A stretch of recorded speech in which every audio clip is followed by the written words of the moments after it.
திருச்செந்தூர் சுப்பிரமணிய சுவாமி கோவிலில் நாளை காலை குடமுழுக்கு விழா நடைபெறும் நிலையில் பேருந்து, வாகன நிறுத்துமிடம், குடிநீர், கழிப்பிடம், மருத்துவ வசதி போன்ற அனைத்து அடிப்படை வசதிகளும் தயார் நிலையில் உள்ளன.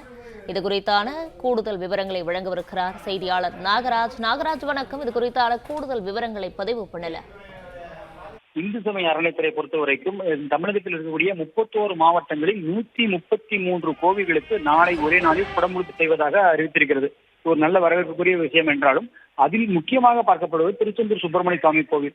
இந்த அறுபடை வீடுகள் 2ஆம் படை வீடாக இருக்கக்கூடிய இந்த கோவிலில் நாளை நடைபெறக்கூடிய கும்பாபிஷேக பணிகளுக்காக, அதாவது நாளை காலை அதிகாலை 6:15 மணி முதல் 6:50 மணிக்குள் இந்த கும்பாபிஷேக பணிகள் குடமுழுக்கு நடைபெறுகிறது.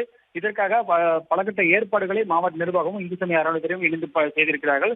குறிப்பாக இந்த கோவிலில், அதாவது வரக்கூடிய பக்தர்களுக்கு தேவையான அடிப்படை வசதிகள் ஒரு பக்கம் செய்து கொடுக்கப்பட்டு வருகிறது. அதாவது தூத்துக்குடி, அதாவது தென் மாவட்டங்கள் தான் அதிகமாக இந்த குடமுழுக்கு நிகழ்ச்சி பங்கேற்பார்கள் என்ற அடிப்படையில் திருநெல்வேலி இருந்து வரக்கூடிய மக்கள், தூத்துக்குடி பகுதி சுற்றுவட்டார பகுதியிலிருந்து வரக்கூடிய மக்கள், கன்னியாகுமரி மாவட்டத்திலிருந்து வரக்கூடிய மக்கள் என ஒவ்வொருவரும் வரும்பொழுது அந்த 3 பகுதியிலிருந்து வரக்கூடிய மக்கள் திருச்செந்தூரை இணைக்கும் பகுதியை, அதற்காக ஒரு தற்காலிக பேருந்து நிலையம் அதில் அமைக்கப்பட்டிருக்கிறது. அதில் அவர்களுக்கு தேவையான உணவு, அடிப்படை தேவைகளான குடிநீர், கழிப்பிட வசதிகள் செய்து கொடுக்கப்பட்டிருக்கிறது. அதுபோக மருத்துவ குழுக்களும் ஏற்பாடு செய்யப்பட்டிருக்கிறது. இப்படி வருபவர்களை வரவேற்க அதுக்கான ஒரு ஏற்பாடும், அதே போல அங்கிருந்து பக்தர்கள் அவர்கள் வந்த வாகனங்களை அங்கே நிறுத்திவிட்டு செல்லலாம். அதே போல அரசு பேருந்து வந்தால் அங்கேயே நிறுத்திவிட்டு பின்னர் அங்கிருந்து கோவிலுக்கு செல்வதற்கு சுற்று பேருந்துகள் என்று இலவச பேருந்துகள் நாளை முதல் இயக்கப்படுகிறது. இன்று முதல் இயக்கப்படுகிறது. 2 நாட்கள் இந்த சுற்று பேருந்துகள் இயங்கும். நாளை நள்ளிரவு 12 மணி வரைக்கும் இயங்கும் என சொல்லப்பட்டிருக்கிறது. எனவே பக்தர்கள் வந்துவிட்டு இலவசமாக தரிசனம் செய்து கொண்டு அந்த பேருந்தை பயன்படுத்திக் கொள்ளலாம் என்று சொல்லப்பட்டிருக்கிறது.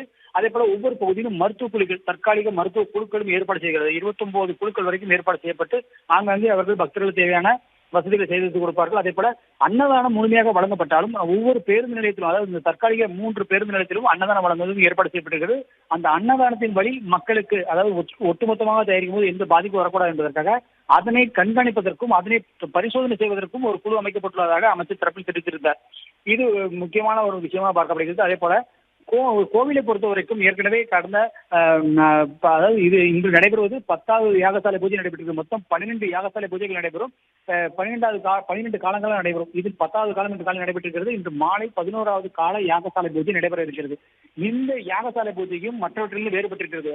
அதாவது சுமார் 8000 சதுர அடியில் மேற்கு கோபுரத்துக்கு வழியாக அந்த பகுதி இருக்கக்கூடிய பகுதியில், கோவிலின் மேற்கு கோபுரம் பகுதியில் 8000 சதுர அடியில் 76 வேள்வி கூடங்கள் அமைக்கப்பட்டிருக்கிறது. அதில் 90க்கும் மேற்பட்ட மூலிகைகளை பயன்படுத்தி இந்த யாகசாலை என்பது நடைபெறுகிறது. எனவே மிகவும் அந்த புகை கூட கண்டிப்பாக மக்களுக்கு நன்மை பயக்கும், நோயை விரட்டும் என்ற நம்பிக்கையின் அடிப்படையில் அந்த யாகசாலை என்பது தற்போது நடைபெற்று வருகிறது.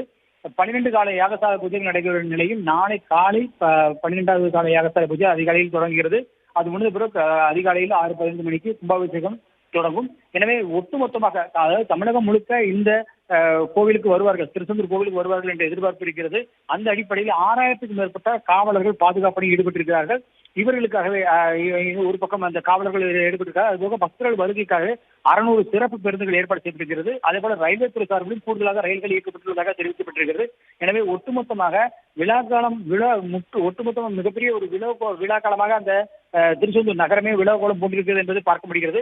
அது மட்டும் இல்லாது பக்தர்கள் நாளை அந்த பகுதியில் கன்னியாகுமரி, திருச்செந்தூர் கடற்கரையிலிருந்து தான் அந்த கோபுரத்தை பார்க்க முடியும் என்பது அந்த அடிப்படையில் தான் ஏற்பாடுகள் செய்யப்படுகிறது.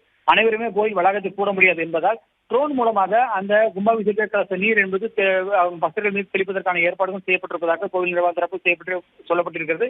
அதே போல கடற்கரையில் பக்தர்கள் ஒன்று கூடும் பொழுது அனைவரும் ஒன்று சேர்ந்து போக முடியாதபடி அங்கு வளைவுகள் அமைக்கப்பட்டு அந்த பாதுகாப்பு பணிக்கு அங்கு கடற்கரைக்குடைய, அதாவது அலைக்கடல் நடுவே படகு நிறுத்தி அவர்கள் பாதுகாப்பையும் ஒரு பக்கம் நிறுத்தி அவர்கள் ஈடுபட்டு வருகிறார்கள் காவல்துறையினர். எனவே ஒட்டுமொத்தமாக பாதுகாப்பு, அதே போல தரிசனத்துக்கு தேவையான ஏற்பாடுகள், அடிப்படை வசதிகள் என அனைத்திலும் மிக சிறிய முயற்சிகளை முன்னெடுத்து மாவட்ட நிர்வாகம் இந்து சமய அறநிலையத்துறை முன்னெடுத்திருக்கிறது.